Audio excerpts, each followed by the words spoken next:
Hey there, folks. Welcome to our cozy nook of tales and adventures.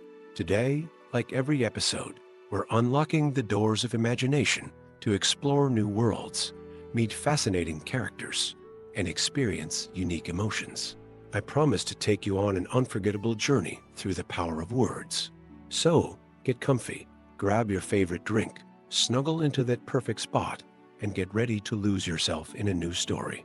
Leave the outside world behind for a while and dive with me into the depths of storytelling.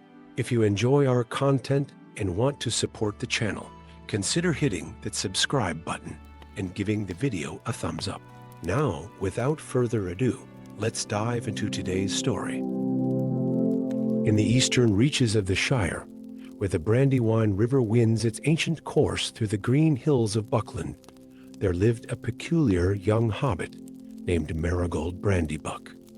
Unlike most of her kin, who concerned themselves primarily with the matters of gardens, meals, and local gossip, Marigold spent countless hours by the riverbank, listening to what she swore were melodies in the flowing water's songs as old as the river itself. The other hobbits of Brandy Hall often shook their heads at the sight of her sitting by the water's edge, her honey-colored curls dancing in the breeze, as she hummed tunes that seemed to match the river's flow.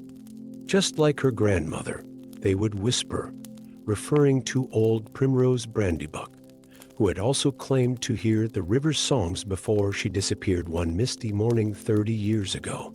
It was on a crisp autumn evening, when the leaves of the old forest were turning golden and red, that Marigold first noticed something was amiss. The river's usual gentle melody had changed, taking on a darker, more discordant tone. That same night, young Tom Goodbody, one of the Buckleberry ferrymen, reported seeing something large and serpentine moving beneath the water's surface, its scales gleaming silver in the moonlight. At first, few paid attention to Tom's tale after all. Hobbits were practical folk who had little time for fancy stories. But when more sightings followed, and strange ripples began disturbing the usually peaceful river, even the most skeptical started to worry. Fish disappeared from their usual spots, and the water near the banks turned unusually cold, with patches of frost forming even on mild days. It was Marigold's Uncle Marmaduke, the keeper of Brandy Hall's library, who first connected the dots. Among the dusty scrolls and ancient family records, he found references to an old tradition, the River Song ceremony. According to the yellowed pages, in times long past, the hobbits of Buckland would gather by the river during each full moon to sing ancient melodies taught to them by the elves who had once dwelled near the Brandywine's banks. The songs weren't just for entertainment. Marmaduke explained to Marigold one evening in his cluttered study, his weathered finger tracing the faded elvish script. They were a kind of magic, gentle and subtle, just like hobbits themselves. The music kept certain things. Sleeping in the river's depths, the ancient texts spoke of creatures that had inhabited the river long before hobbits settled in the Shire, beings of water and shadow that had been lulled into a peaceful slumber by elvish songs. When the elves departed for the Grey Havens, they had taught these songs to the first Brandybucks, entrusting them with the river's guardianship. But over generations, as hobbits grew more comfortable in their peaceful land, the tradition of the River Song ceremony had gradually faded. The songs became lullabies, then playground rhymes, and finally were forgotten altogether. All except for a few fragments that still echoed in Marigold's mind, passed down through her grandmother's own river watching. With winter approaching and the river's strange behavior worsening, Marigold knew something had to be done. She began seeking out the oldest hobbits in Buckland, collecting pieces of half-remembered songs. From old Bilberry Bramblefoot, she learned a verse about silver waters under starlight. Farmer Mugwort's great-aunt remembered a chorus about the river's dreams. Each fragment was like a piece of an ancient puzzle, but Marigold knew she couldn't do it alone. She needed other voices to recreate the old harmonies. First to join her was her cousin Pippin Brandybuck, who played the fiddle better than any hobbit in Buckland. Then came the Goodbody sisters, whose clear voices had long been the pride of Buckleberry's harvest festivals. Finally, there was young Sam Cotton, who could play notes on reed pipes that seemed to dance with the wind itself. As they practiced by the riverbank, other hobbits began to take notice. The melodies they were piecing together seemed to awaken something in their blood, a memory of something older than the Shire itself. Even the most practical hobbits found themselves humming along to tunes they somehow knew but had never learned. The night of the winter's first full moon, dozens of hobbits gathered by the Brandywine's banks. Marigold stood at the water's edge, her grandmother's silver brooch pinned to her cloak, glinting in the moonlight. As she began to sing, her voice carrying across the water, others joined in first, her small group of musicians, then more and more voices, until the air was filled with harmony. The river seemed to respond. Its waters, which had grown dark and turbulent in recent weeks, began to calm. Beneath the surface, something massive stirred not violently, but slowly, peacefully, like a child being rocked to sleep. The moonlight caught glimpses of silvery scales and ancient eyes, but there was no fear in the watching hobbits' hearts. The melodies seemed to weave a bridge between them and the river's ancient inhabitants, a gentle understanding that there was room enough in Middle-earth for all its wonders. When dawn came, the river had returned to its peaceful flow, but something had changed in Buckland. The hobbits had rediscovered a part of their heritage they hadn't known they'd lost. The river song ceremony was restored, and on full moon nights, the banks of the Brandywine would fill with music that blended hobbit voices with the river's own ancient melodies. As for Marigold, she continued her watch by the river, but she was no longer alone. Other young hobbits joined her, learning to hear the songs in the water's flow. And sometimes on very quiet evenings, they would catch glimpses of silver scales beneath the surface, not as threats, but as reminders that even in the peaceful Shire, magic still flowed as strong and deep as the Brandywine itself.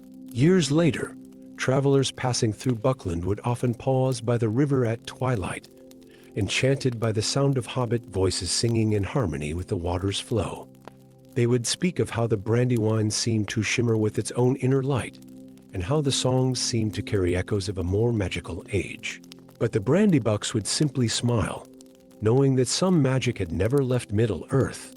It had just been sleeping, waiting for the right voices to wake it with a song.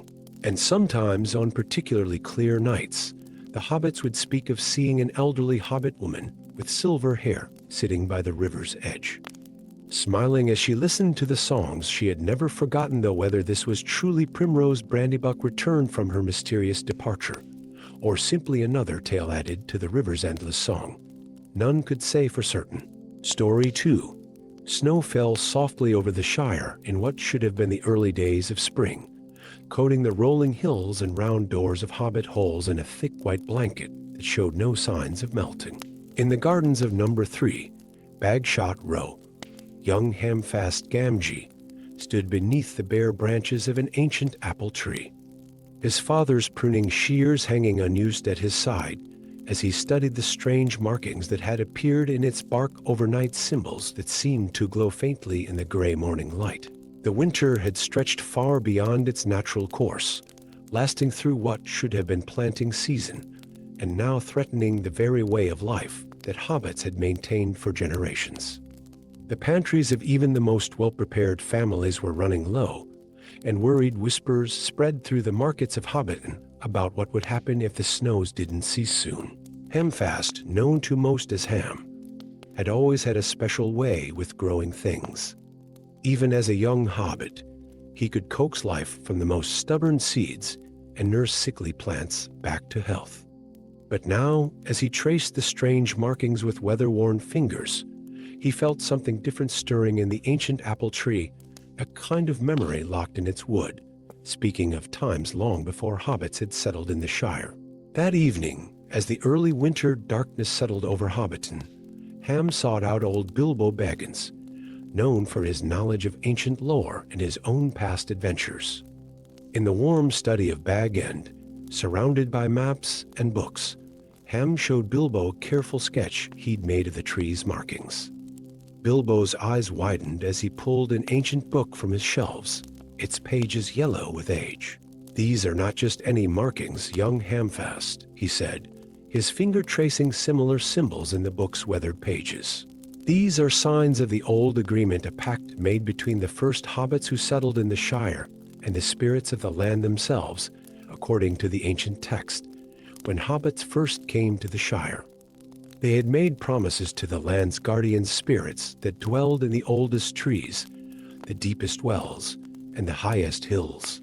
The hobbits would tend the land with care and respect, and in return, the seasons would flow naturally, ensuring bountiful harvests.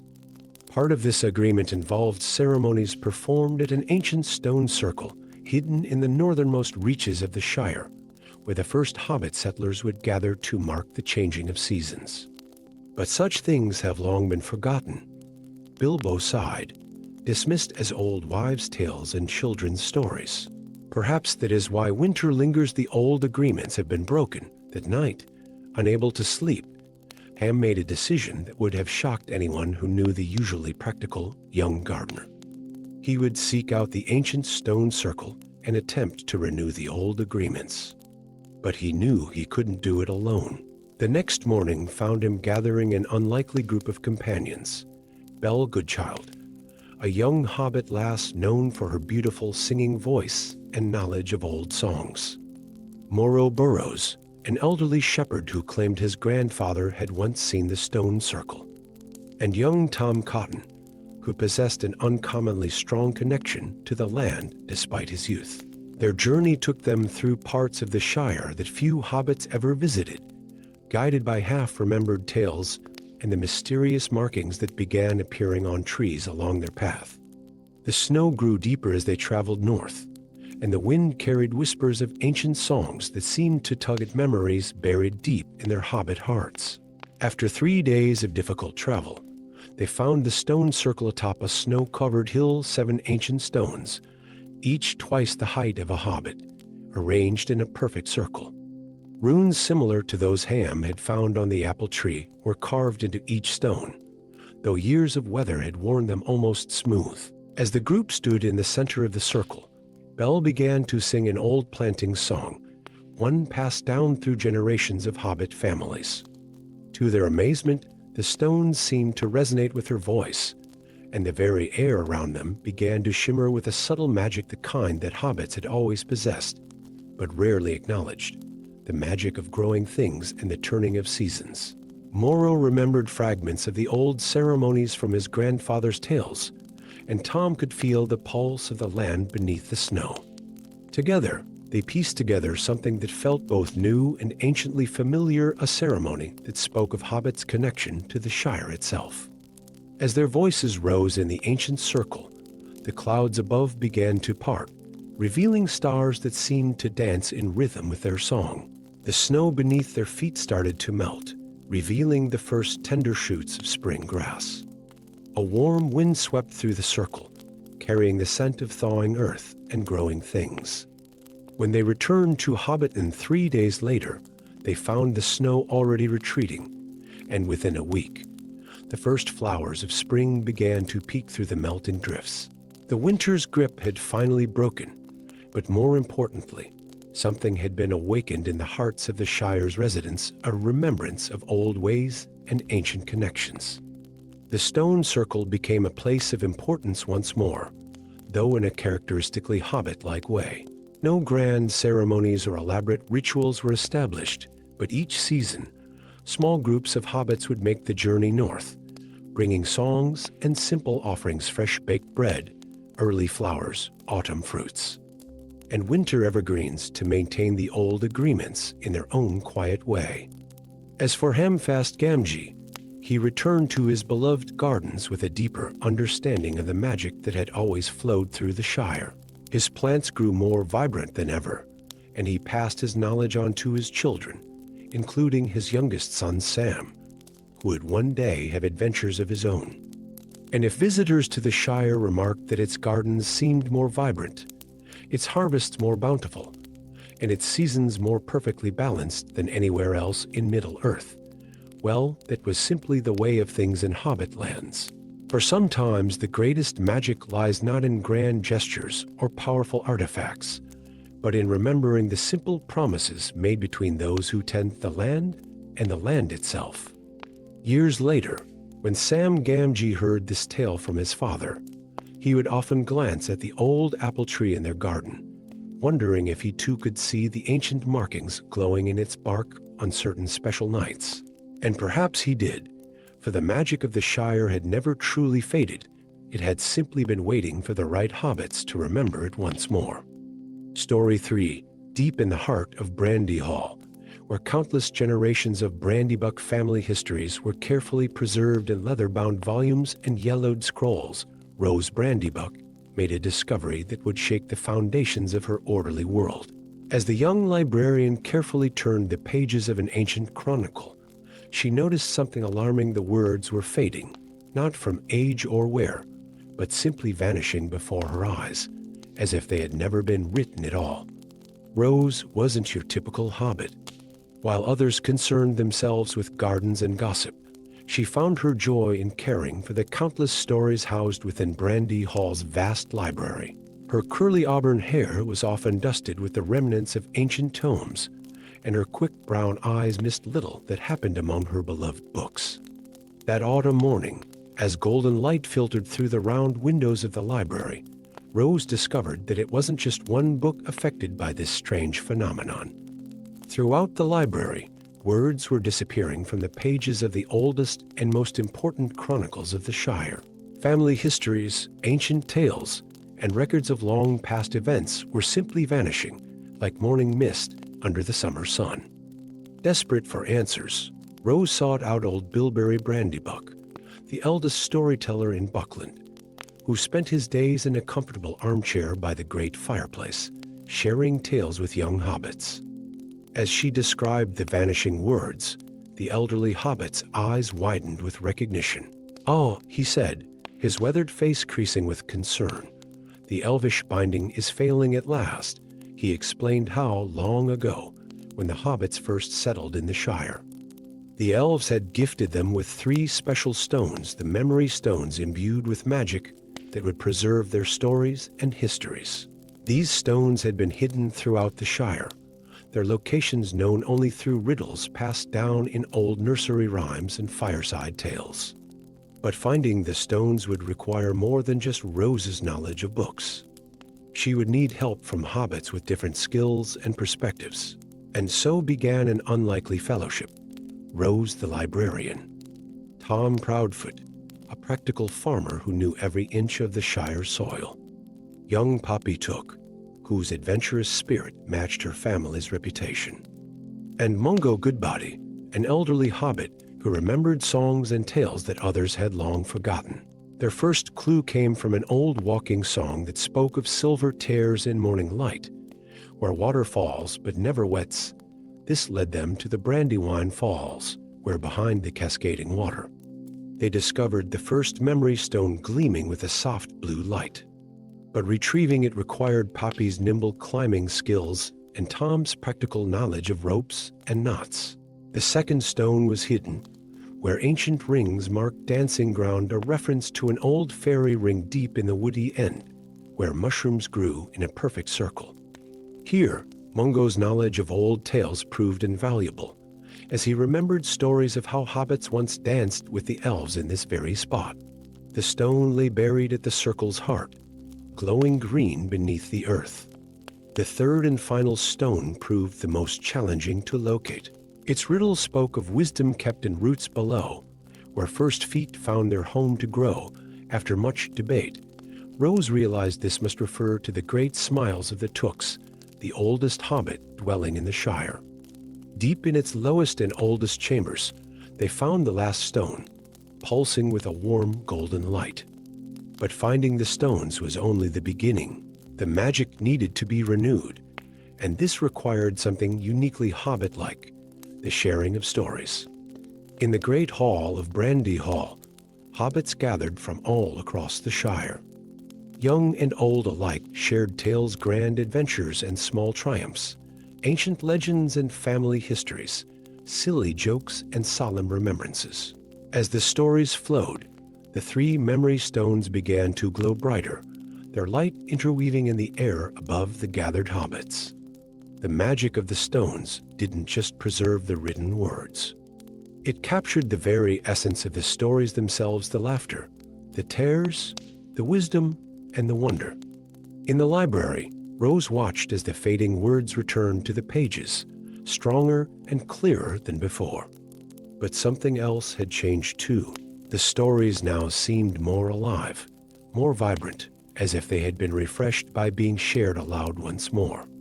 The magic of the elves had been renewed not just by the stones, but by the hobbits' own love for their tales and histories. From that day forward, the great storytelling became an annual tradition in the Shire. Hobbits would gather in Brandy Hall to share their stories, while the memory stones glowed softly from their new places of honor in the library. Rose continued her work as librarian, but now she understood that preserving stories meant more than just keeping books. It meant keeping the art of storytelling alive in the hearts of all hobbits. And sometimes on quiet evenings when the library was empty save for the soft glow of the memory stones, Rose would swear she could hear the whispered echoes of all the stories ever told in the Shire, preserved forever in the magical weave of elvish magic and hobbit tales. Years later, when travelers would pass through the Shire and remark on how vibrant and alive the hobbit stories seemed compared to tales told elsewhere in Middle-earth, the hobbits would simply smile. For they had learned that the truest magic lies not in the stones or spells, but in the sharing of stories that connect one heart to another, one generation to the next, keeping the memory of all things bright and ever fresh. As for Rose, she trained many young hobbits in the art of story-keeping, teaching them that every tale, no matter how small, was worth preserving. For in the end, it wasn't just the great histories and epic tales that the memory stones protected. It was the very soul of the Shire itself, preserved in the countless stories of ordinary hobbits living extraordinary lives. Story 4. The peculiar events began on a misty morning in the Shire, when young Isembold took notice his grandfather's prized pocket watch had vanished from its place of honor above the fireplace. Under normal circumstances, such a disappearance might have been blamed on misplacement or perhaps an overly curious young hobbit. But this was merely the latest in a series of inexplicable occurrences that had been troubling the peaceful realm of the Shire. Small objects had been disappearing throughout Hobbiton, and Bywater silver spoons, brass buttons, copper kettles, and other trinkets that held special significance to their owners. More disturbing still were the strange lights that hobbits reported seeing in the evening hours, dancing along the borders of the old forest and flickering between the trees like wandering stars. Isembold, a thoughtful young hobbit with the tookish spark of adventure in his eyes, might have dismissed these happenings as mere coincidence had he not discovered his great-grandfather's diary hidden behind a loose brick in the old study of Great Smiles. The leather-bound journal, its pages yellow with age, contained entries that made his heart race with excitement and fear. The ring must remain hidden. Read one cryptic entry, dated decades ago. Gandalf says its power, though lesser than the one, is still sufficient to maintain the ancient wards. The boundaries must be protected. Now more than ever, the entry was signed by Isembold's great-grandfather, who had been friends with the mysterious wizard during his many visits to the Shire. Late that night, as Isembold pored over the diary's pages by candlelight, a knock at the door startled him from his reading. Outside stood Drugan Ironbeard, a dwarf merchant who occasionally passed through the Shire trading metalwork and news from the outside world. But tonight, the dwarf's usually jovial face was grave. "Strange tidings bring me to your door at this hour, young Master Took," Drugan said, stepping inside and lowering his voice. "The old protections are failing. I've seen signs of it on my journey here, things that haven't been seen in these parts since the days of your great-grandfather from his pact." Drugan produced a weathered envelope sealed with faded green wax. "Gandalf left this with my father many years ago, to be delivered to the Tooks if certain signs should appear. I believe that time has come. Inside the envelope, they found a letter written in Gandalf's distinctive hand, along with a map of the Shire marked with curious symbols. The letter spoke of a ring, not the one ring of terrible power, but a lesser ring of protection, crafted by the elves and entrusted to the hobbits of the Shire. This ring, when properly placed and tended, helped maintain a boundary of protection around the Shire's borders, keeping darker things at bay. But such artifacts require renewal, the letter explained, and the time has come for the ring to be found and its power refreshed, lest the protections fade entirely, understanding the gravity of the situation. Isambard sought help from those he trusted most. His cousin Perltook, whose knowledge of old stories was unmatched in the family. Tomwise Brownlock, a level-headed farmer with an uncanny sense of direction. And Ferdinand Boffin, an elderly hobbit who claimed to remember Gandalf's last visit to the Shire. Following the clues in both the diary and Gandalf's letter, they began their search. The map led them first to the Three Farthing Stone, where ancient elvish runes, visible only by moonlight, spoke of circles within circles, and power held in trust. From there, they followed a trail of similar markers, each pointing the way to the next. Their journey took them to places in the Shire that few hobbits ever visited, deep into the heart of the Bindbole Wood, where the trees seemed to whisper ancient secrets. Across the rolling hills of the North Farthing, where stone circles older than the Shire itself still stood. And finally to a hidden valley where, legend had it, elves had once held council with the first hobbit settlers of the Shire. But they were not alone in their quest. Shadow creatures, drawn by the weakening of the old protections, tried to thwart their progress. These weren't the terrible servants of the Dark Lord, but lesser things of mischief and malice that had long been kept at bay by the ring's power. The companions faced them with typical hobbit resourcefulness, Pearl's knowledge of old protective charms, Tomwise's practical solutions, and Ferdinand's unexpected skill with a walking stick. The ring itself they found in the most hobbit-like of places, hidden within a simple wooden box, buried beneath an ancient apple tree in what had once been the first hobbit garden in the Shire. The ring was silver, set with a green stone that seemed to hold the very essence of the Shire's rolling hills within it. But finding the ring was only the beginning. The renewal ceremony detailed in Gandalf's letter required something uniquely hobbit-like. It needed to be charged with the simple, pure magic that hobbits possessed without even knowing it: their love of home, their connection to the land, and their uncanny ability to find peace and joy in the simplest things. In a ceremony that combined elvish magic with hobbit practicality, they renewed the ring's power under the light of a full moon. Pearl sang ancient elvish verses that she had learned from her grandmother, while Tomwise contributed earth from his oldest fields, and Ferdinand added his memories of the Shire's long peace.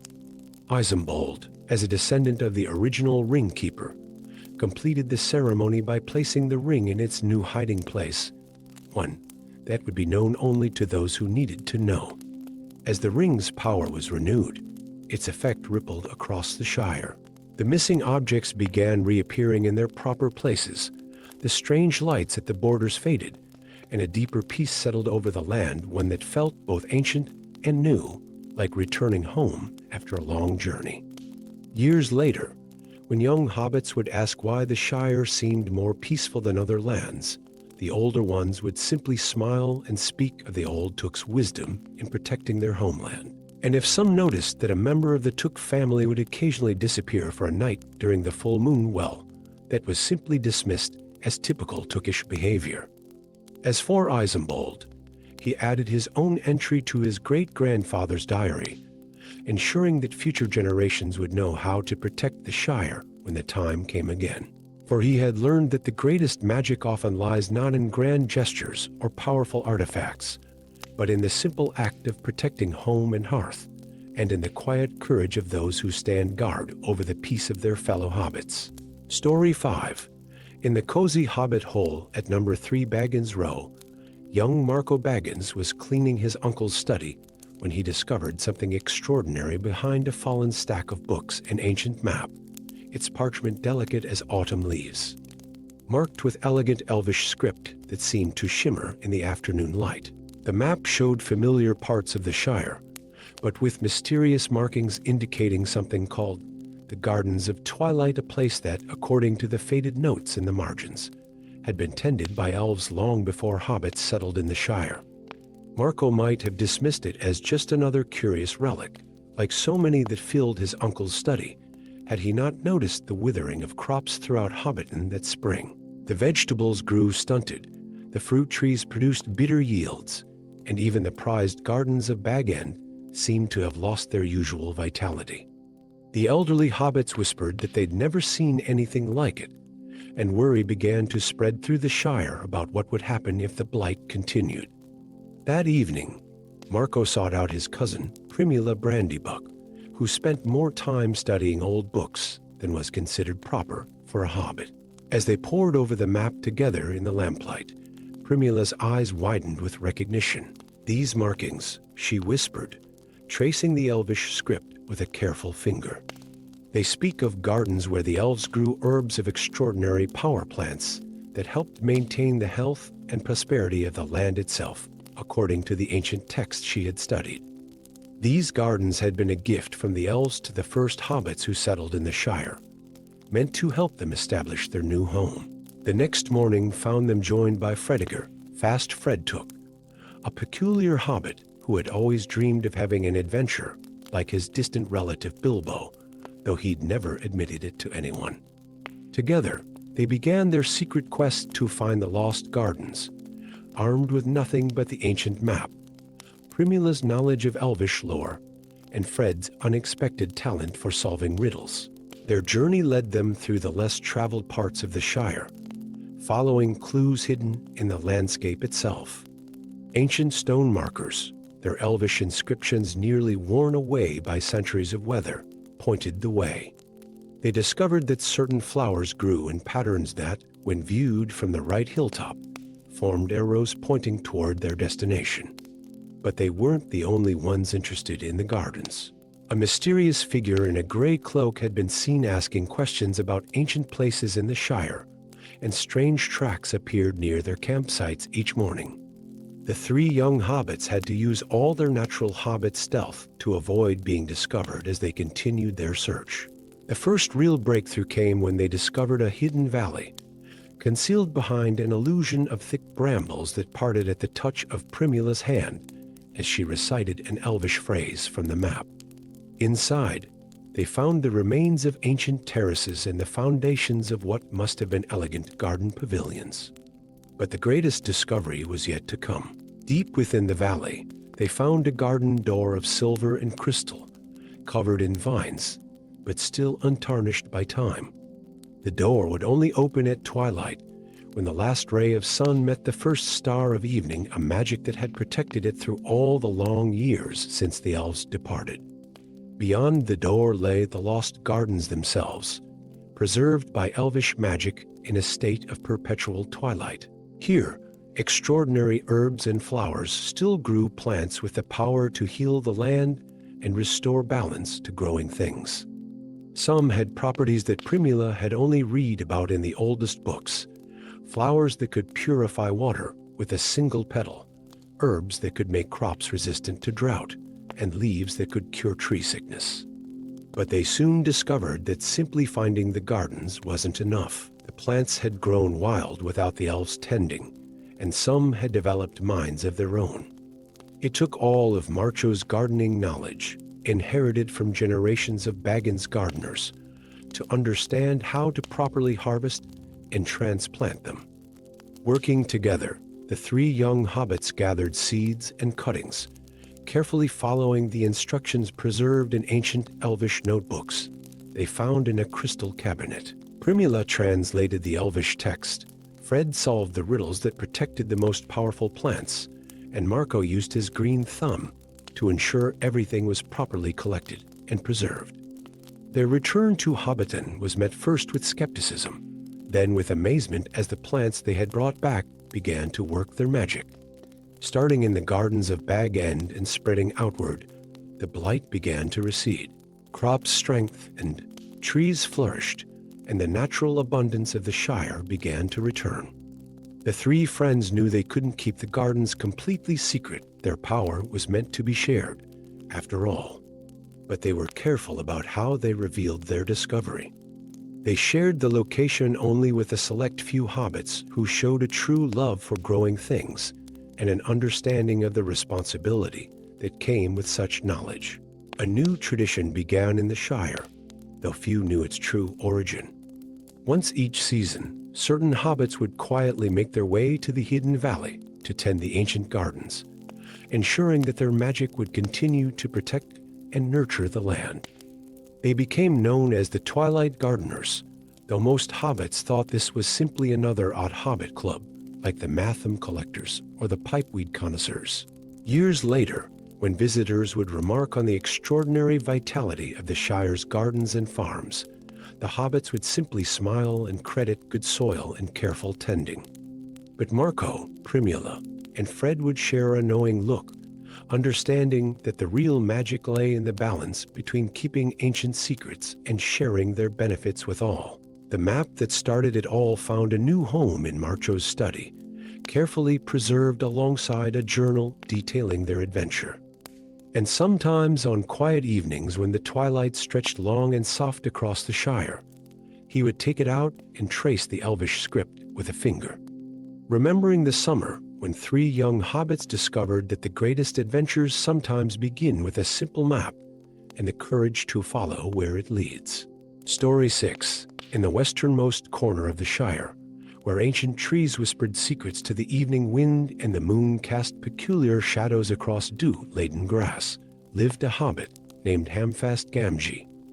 Unlike many of his kin who preferred the warmth of their hobbit holes and the comfort of 6 meals a day, Hamfast harbored an unusual passion for wandering the woods at twilight, searching for the most exquisite mushrooms that grew in the deepest shadows. On this particular autumn evening, as the harvest moon hung low and full in the sky like a golden pocket watch, Hamfast noticed something extraordinary. Amidst the familiar darkness of Bindbole Wood, a circle of mushrooms gleamed with an otherworldly blue light, their caps shimmering like stars fallen to earth. These were unlike any mushrooms he had encountered in his 20 years of foraging, and he had seen every variety that grew in the 4 farthings of the Shire.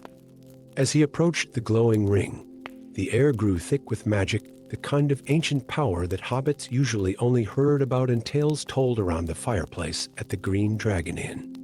The mushrooms pulsed in harmony, their light growing stronger with each step he took toward them. Hamfast's sensible hobbit nature told him to turn back, to return to his cozy hole, and forget about this strange discovery. But something else, something decidedly un-hobbit-like, pulled him forward. When he stepped into the circle, the world shifted.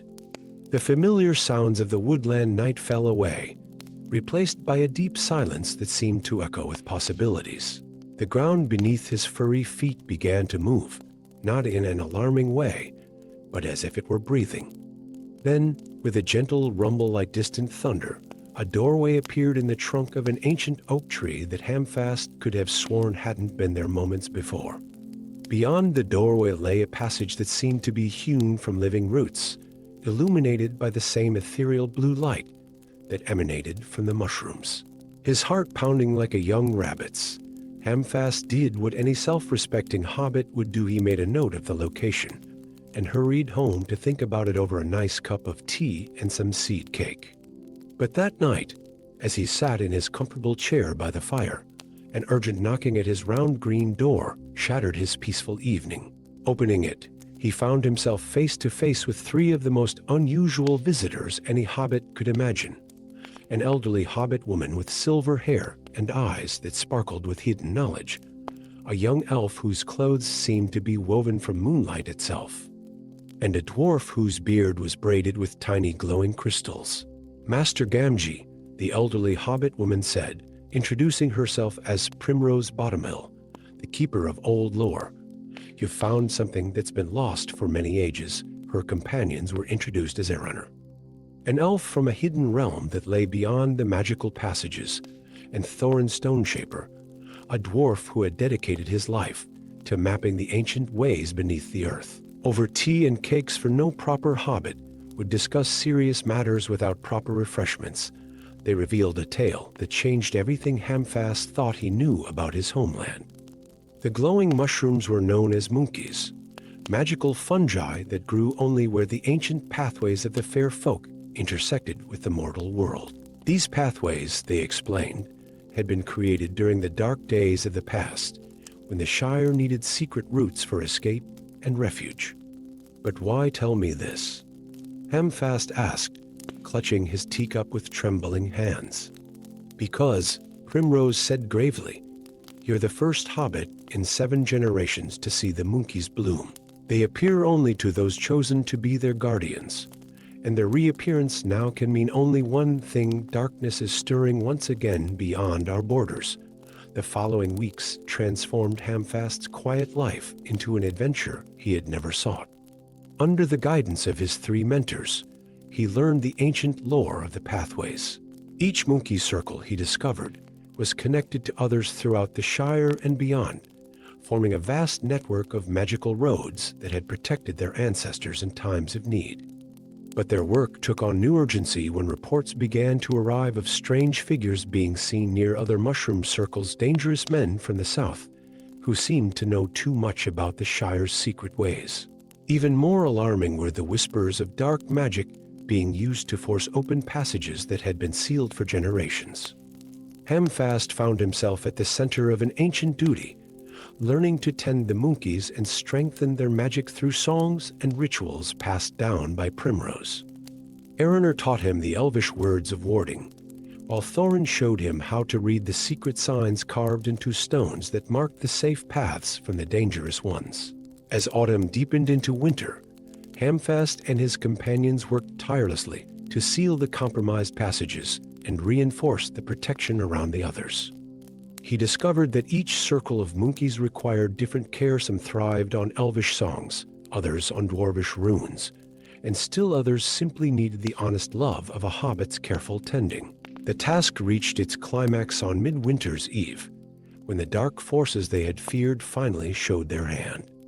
A group of shadow-cloaked figures attempted to force open the original passage Hamfast had discovered. In that moment of crisis, all his training came together. Standing firm before the ancient oak, Hamfast began singing the elvish songs of protection, while scattering specially prepared earth from his own garden around the monkey circle. The mushrooms responded to his call, their blue light flaring so brightly it turned night to day. The sacred circle of fungi expanded, forming a barrier that none with ill intent could cross. The shadow men found themselves pushed back by the pure light of ancient magic, enhanced by the simple but powerful love a hobbit held for his homeland. In the aftermath of that night, Hamfast understood that his life had changed forever. He had become the guardian of the monkeys, protector of the secret ways that kept the Shire safe. While he still enjoyed his quiet evenings and mushroom foraging, he now carried with him the knowledge that even the smallest of folk could be entrusted with the greatest of magical responsibilities. Word of his role spread quietly through the Shire, passed in whispers between those who kept the old ways. Other hobbits began to seek him out, young ones who showed a similar affinity for twilight, wandering, and mysterious mushrooms. To these, Hamfast passed on what he had learned, ensuring that the ancient knowledge would not be lost again. And so, in the westernmost corner of the Shire, where ancient trees still whisper secrets to the evening wind, a hobbit tends his magical mushrooms, keeping watch over passages to hidden realms and protecting the precious peace of his homeland. For in the end, it is not the size of the guardian that matters, but the size of their heart and their dedication to the magic they protect. Story 7. In the bustling village of Hobbiton, where round doors dotted the hillsides and the smell of freshly baked bread wafted through the morning air, lived a peculiar hobbit named Bilbo Lightfoot, no relation to the famous Bilbo Baggins, as he often had to explain. Unlike most hobbits who preferred the comforts of home, Bilbo had inherited his father's position as the village postman, a responsibility he took with utmost seriousness. On this particular morning, as mist curled around the rolling hills of the Shire, Bilbo noticed something unusual about his weathered leather mailbag. A soft golden light seeped through its seams, like sunrise trying to escape through cracks in the clouds. Puzzled, he reached inside and found, among the usual letters and parcels, an envelope that seemed to shimmer with its own inner radiance. The paper was unlike anything he had ever touched, smooth as water, yet sturdy as oak leaves, with delicate silver runes that danced across its surface. The address, written in elegant flowing script that seemed to change color as he watched, read, "To Lady Galadriel of Lothal, bearer of Nenya, from the White Council." Bilbo's heart skipped a beat. This was clearly no ordinary piece of mail that should have found its way into his humble postbag. As he examined the mysterious letter more closely, others began to glow as well, when addressed to Lord Elrond in Rivendell, another to Radagast the Brown in the depths of Mirkwood, and even one meant for a dwarf lord in the Blue Mountains. Somehow, his ordinary mail route had become entangled with what appeared to be a magical postal system. Bilbo's first instinct was to do what any sensible hobbit would do, pretend he hadn't seen anything unusual, and continue with his regular deliveries. But as he stood there, watching the letters pulse with gentle light, he remembered something his father used to say: "A postman's duty is to ensure every letter reaches its rightful recipient, no matter the weather, no matter the distance." That evening, after consulting with his cousin Primula, who knew more about the old stories than anyone else in Hobbiton, Bilbo packed his bag with provisions: 7 loaves of bread, a wheel of cheese, several apples, and his father's old walking stick. He left a note for the postmaster explaining that he needed to make some special deliveries, and set out just as the sun was setting, turning the Shire's rolling hills into waves of gold and shadow. His first destination was the Blue Mountains, being the closest. The journey took him through the borderlands of the Shire, where the neat gardens and tidy lanes gave way to wilder country. Along the way, he discovered that the magical letters served as more than just correspondence. They seemed to guide him, glowing brighter when he was on the right path, and dimming when he strayed.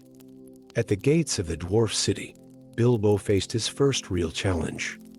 The guards were skeptical of a hobbit postman claiming to have an important magical delivery. But when he showed them the glowing letter, their attitudes changed immediately. He was escorted through magnificent halls carved from living stone to deliver the letter to Lord Thorin Stonehelm himself, who rewarded him with a small crystal that would light the way through the darkest paths. Each delivery brought new adventures and revealed more about the mysterious network of magical correspondence he had stumbled into. In Rivendell, Lord Elrond explained that Bilbo had been chosen by an ancient magic that occasionally awakens to ensure important messages reach their destinations in times of need. The letters, he learned, contained warnings and counsel about a growing darkness in the east that threatened to disturb the peace of Middle-earth. The journey to Mirkwood proved the most challenging. The forest was dark and confusing, filled with unseen eyes and strange noises. But Bilbo discovered that the crystal from the dwarves, combined with the light of the magical letters, created a safe path through the shadows. Radagast the Brown was so delighted to receive his letter that he gifted Bilbo with a small wooden whistle, saying, "Blow this thrice when hope seems lost, and help will find you." The final delivery to Lady Galadriel proved to be the most extraordinary. The journey to Lothal took him through lands he had only heard of in stories. The golden woods of the elven realm seemed to exist in a perpetual state of autumn, with leaves of gold and silver dancing in ethereal light. The lady herself appeared to him as a vision of starlight, her wisdom and power barely contained in physical form.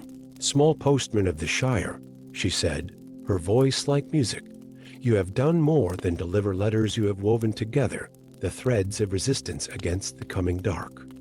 Each message you carried has helped prepare us for what lies ahead."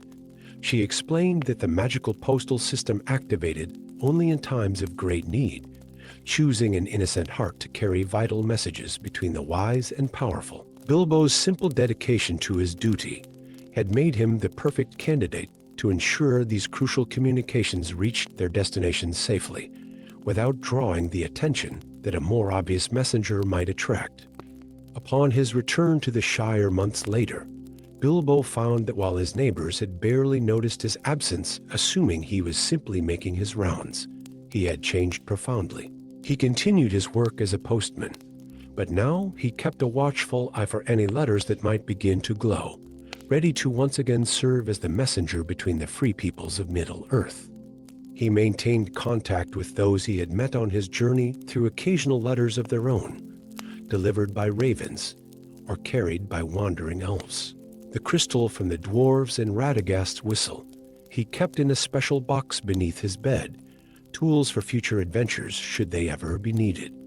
Years later, young hobbits would gather around him at the Green Dragon Inn, begging to hear tales of his deliveries to far-off lands.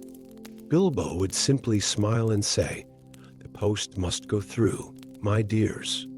Sometimes that means crossing the street, and sometimes it means crossing mountains. A good postman does both with equal dedication, and so, in the quaint villages of the Shire, where most adventures are discouraged and the unusual is generally frowned upon, one hobbit continued his seemingly mundane job of delivering the mail. Knowing that at any moment an ordinary letter might begin to glow, signaling the start of another extraordinary delivery. Story 8. In the bustling town of Bree, where the Great East Road met the Greenway and travelers from all corners of Middle-earth crossed paths, stood a peculiar establishment known as the Wanderer's Spoon.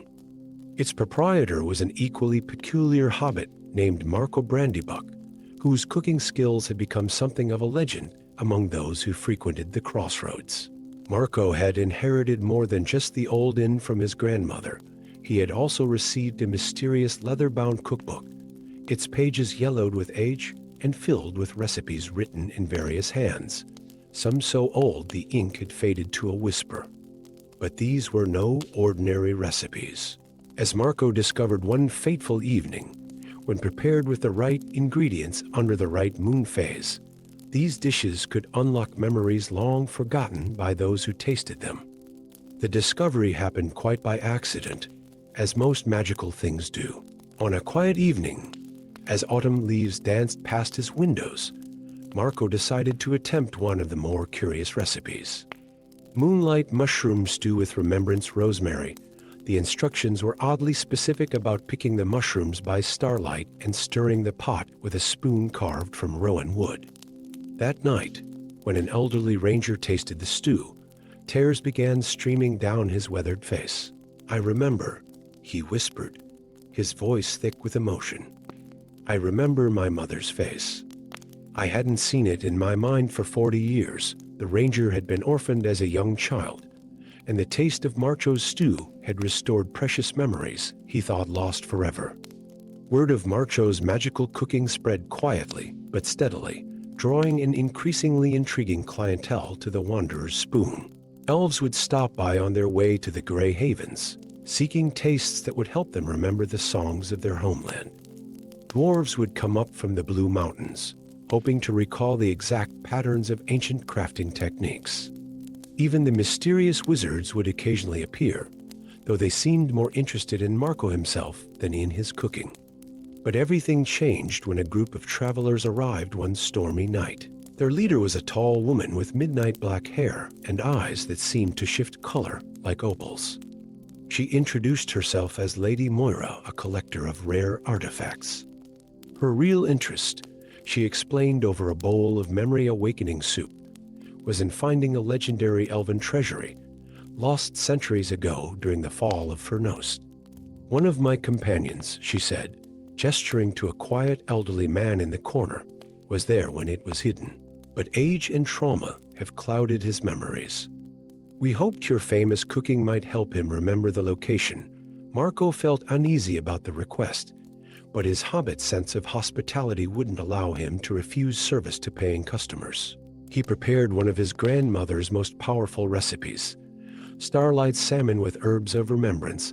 The dish required ingredients from all corners of Middle-earth, fish from the Anduin River, herbs from the gardens of Rivendell, and spices from the markets of Dale. As the elderly man ate, his eyes grew wide with recovered memory.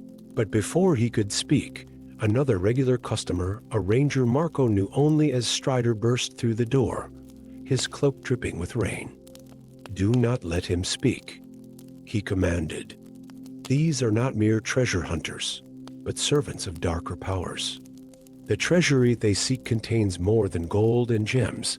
What followed was a chaos of drawn swords and overturned tables. Lady Moira's beautiful appearance flickered like a mirage, revealing something far more sinister underneath. But Marco, acting on instinct, grabbed a handful of his special sleep sweet spice and threw it into the fire. The fragrant smoke that filled the room sent the dark agents into a deep slumber, giving Strider and his suddenly appeared companions time to bind them. In the aftermath, Marco learned that his grandmother's cookbook was actually a carefully disguised collection of ancient elven memory magic, preserved in the form of recipes. The book had been entrusted to his family generations ago by the elves of Rivendell, who believed that the humble setting of a hobbit's kitchen would be the perfect hiding place for such powerful magic. The incident changed the Wanderer's spoon, but not in the way one might expect. Under the guidance of both the rangers and occasional elven visitors, Marco learned to better understand and control the memory-awakening properties of his cooking. His inn became a sanctuary of sorts, where those with traumatic pasts could find healing through carefully prepared meals, and those seeking to preserve important memories could have them safely strengthened. He also began teaching his art to his young cousin Pearl, ensuring that the knowledge would be preserved. Together, they created new recipes, comfort foods that could ease the pain of old wounds, soups that clarified clouded minds, and desserts that brought joy back to hearts long burdened by sorrow. Years later, travelers would still stop at the Wanderer's Spoon, seeking more than just physical nourishment. Some came for healing, others for remembrance, and a few simply for the pleasure of eating food prepared with such extraordinary care and love. Those who knew the truth would smile at the sight of the humble hobbit chef and his apprentice, working their quiet magic in a cozy kitchen at the crossroads of the world. And if sometimes Marco's dishes helped the wise remember things that helped keep Middle-earth safe from darkness, well, that was just another service provided by the Wanderer's Spoon, along with second breakfasts and afternoon tea. For in the end, as Marco would often say while stirring his magical pots, food feeds more than just the body. The right meal, prepared with love and served with care, can feed the soul's deepest hungers, whether for comfort, courage, or remembrance of things long lost, but not forgotten. Story 9. In the eastern reaches of Buckland, where the old forest cast long shadows over hobbit dwellings, and the Brandywine River sang its endless song, lived two unusual hobbit siblings, Rosie and Pip Took. They had inherited their grandfather's reputation for oddity, along with his mysterious map, a weathered piece of parchment covered in curious markings that seemed to shift and change in the moonlight. The map came into their possession on a misty morning, delivered by a raven that appeared at their window with a small wooden box clutched in its talons. Inside, they found the map wrapped in silk, along with a note in their grandfather's distinctive scrawl: to find what was lost in the dark days, follow the stories where they lead. But beware, not all tales wish to be found. The dark days referred to the time when the Shire had been occupied by Sharky's men, a period most hobbits preferred to forget. But Rosie and Pip's grandfather had been different. He had been a collector of tales, keeping records of everything that happened during those troubled times. Their first discovery came at the edge of the old forest, where the map showed a faint golden spiral. There, beneath an ancient oak whose roots formed a natural arch, they found a small brass key and a scrap of parchment containing what appeared to be part of a children's rhyme. When shadow fell upon the land, the smallest folk made their last stand. In earth and root and hollow tree, they hid the magic none should see. Each new discovery led to another. Near the 3 farthing stone, they found a piece of green glass that, when held up to the light, revealed invisible writing on the back of their grandfather's map. In the ruins of an old mill by the water, they discovered a leather pouch containing dried leaves that, when brewed into tea, allowed them to understand the language of birds for a short time. But they weren't the only ones following the trail of breadcrumbs their grandfather had left behind. A group of mysterious merchants began appearing in the markets of Buckland, asking questions about old stories and ancient hobbit artifacts. They claimed to be scholars from Bree, but their eyes held shadows that spoke of darker purposes. Help came from an unexpected quarter. One evening, as Rosie and Pip puzzled over their latest find, a silver button that hummed faintly when danger was near, a tall figure appeared at their garden gate. He introduced himself simply as Wanderer, though the siblings suspected he was one of the rangers who still kept watch over the Shire's borders. "Your grandfather," he told them, settling by their fire with a pipe in hand, "was more than just a collector of stories. He was a guardian of something precious, a book of protective magics created by hobbits during the dark days. Simple spells woven into everyday things, songs that could hide a door from unfriendly eyes, recipes that could make a house appear abandoned, games that could confuse those with ill intent." The siblings shared their discoveries with the Wanderer, who helped them understand the true nature of their quest. The fragments they were finding weren't just stories, they were pieces of the book itself, scattered throughout the Shire by their grandfather to keep them safe. As autumn deepened into winter, Rosie and Pip's collection grew, a knitting pattern that could create invisible paths through dangerous places, a gardening rhythm that could make plants grow in ways that confused intruders, a children's counting game that could actually count the number of hostile eyes watching a place. But the mysterious merchants were drawing closer. The siblings' silver button hummed more frequently now, warning of danger. With the Wanderer's help, they began to learn how to use the magical fragments they'd collected. Rosie discovered she had a talent for the hiding songs, while Pip proved adept at the misdirection games. The final confrontation came on Midwinter's Eve, when the merchants, now revealed as servants of darker powers still lingering in the world, cornered them near the Brandywine Bridge. But Rosie and Pip were ready. They sang the hiding songs their grandfather had scattered throughout the Shire, played the games that confused their pursuers, and used every bit of hobbit cleverness they had inherited. In the end, it wasn't grand magic that saved them, but the simple protective spells of hobbit kind combined with their own quick thinking.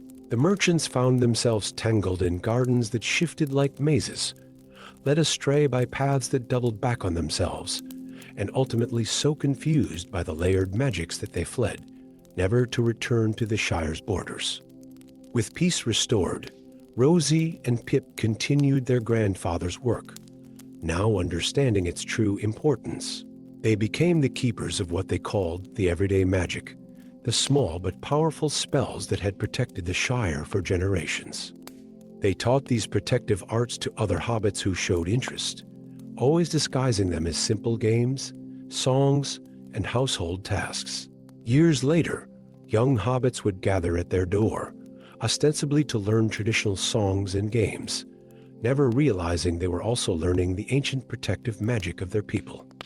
Rosie and Pip's house became known as a place where old stories were kept alive, where ancient songs were remembered, and where the magic of the Shire, humble but enduring, was preserved for future generations.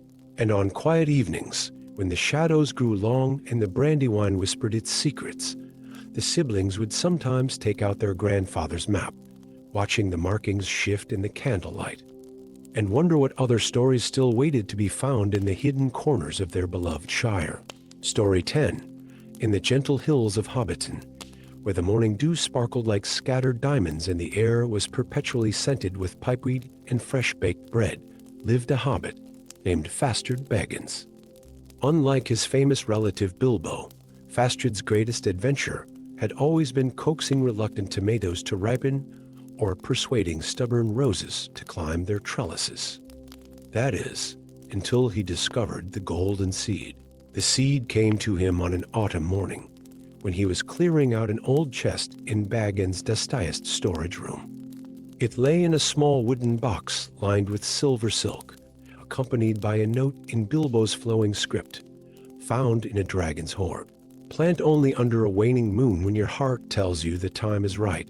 Fastard might have dismissed it as one of old Bilbo's flights of fancy, but the seed seemed to pulse with its own inner light, warming his palm like a tiny sun. He tucked it into his waistcoat pocket, where it remained for several weeks, occasionally humming against his chest, as if impatient to be planted. The right moment came on a quiet evening when the waning moon hung like a silver sickle in the sky. As Fastard pressed the seed into the rich earth of his garden, a whisper of wind stirred the leaves of nearby trees, carrying what sounded suspiciously like words in an ancient tongue. By morning, a golden shoot had sprouted, its leaves shimmering with an otherworldly light. By evening, it had grown into a small tree with crystalline branches that chimed softly in the breeze. But it was what the tree attracted that changed Fastard's life forever. Just before dawn the next day, he heard a gentle tapping at his window. There, no larger than his garden cat, Marigold, perched a creature that could only be a dragon. Its scales gleamed like opals in the early light, shifting from blue to green to gold as it moved. Unlike the fearsome dragons of legend, this one appeared almost delicate, with wise eyes that held centuries of knowledge. "You have planted a worm-song tree," the dragon said, its voice like wind through crystal chimes. "The last of its kind, or so we thought. I am Orifax, keeper of ancient gardens, and you, small gardener, have awakened something long forgotten, Fastard, displaying that peculiar mix of practicality and hospitality that characterized hobbits, invited the dragon in for breakfast. Over seed cakes and tea, Orifax explained that the worm-song trees once grew in the great dragon gardens of the north, before the great worms turned to darkness and greed. These trees had been sanctuaries for the smallest and wisest of dragons, who preferred knowledge to gold and growing things to destruction. But now, Orifax said, fixing Fastard with an intense gaze, hunters from the east seek the last of us small dragons, believing our hearts contain the secret to eternal life. When I sensed the worm-song tree's awakening, I came hoping to find sanctuary. I did not expect to find it in a hobbit's garden, as if to underscore the dragon's words. During the following days, strange travelers began passing through Hobbiton. They called themselves collectors of rare plants, but their eyes held a predatory gleam that made Fastard's flowers wilt and his vegetables shrivel in their beds. Drawing on both hobbit ingenuity and his gardening knowledge, Fastard began weaving a complex tapestry of protection around his home. He planted night-blooming jasmine that released sleep-inducing fragrances, trained his roses to form impenetrable barriers, and scattered seeds of confusion causing herbs along his borders. Orifax added dragon magic to these defenses, teaching Fastard ancient songs that made plants grow in wonderful and mysterious ways. Together, they transformed Fastard's garden into a sanctuary. The worm-song tree grew taller and stronger, its crystalline branches now home to tiny dragons that appeared like jeweled hummingbirds to most observers. Each dragon brought with them seeds and cuttings from far-off lands, and under Fastard's care, his garden became a living library of rare and magical plants. The hunters made their move during the midsummer festival, when they thought the hobbits would be too busy with celebrations to notice their intrusion. But Fastard's garden was ready. The roses formed thorny walls that shifted like mazes. The night-blooming jasmine filled the air with dream mist, and the confusion herbs made the hunters walk in circles until they stumbled back the way they had come. Word spread quietly through certain circles about the Hobbit garden, where small dragons found refuge and magical plants flourished. Gandalf himself stopped by occasionally, smoking his pipe thoughtfully as he watched the tiny dragons dance among the crystalline branches. He noted with approval how Fastard had created something both magical and practical, a sanctuary hidden in plain sight, protected by nothing more threatening than clever gardening and hobbit common sense. Years passed, and Fastred's garden became legendary among those who knew where to look. Young hobbits would press their faces against his fence, hoping to glimpse what they thought were extraordinarily large butterflies flitting among the crystal branches. Fastred would invite them in for tea and gardening lessons, teaching them the old songs that help plants grow strong and true. Some of the more observant children might notice that their gardens at home began to thrive in unexpected ways after these lessons. Orifax remained Fastred's constant companion, sharing ancient knowledge of growing things and occasionally breathing tiny puffs of magical fire to keep the more aggressive weeds in check. Together, they created a place where magic and mundane existed in perfect balance, where ancient worms found peace in a hobbit's garden, and where the last worm song tree flourished under the care of an ordinary gardener who proved that sometimes the greatest magic lies in simply tending to growing things with love and patience. And if sometimes on quiet evenings, passersby heard strange and beautiful music drifting from Fastred's garden, a blend of hobbit gardening songs and dragon harmonies, well, that was just another peculiarity of living in the Shire, where magic had a way of sneaking into even the most ordinary of places.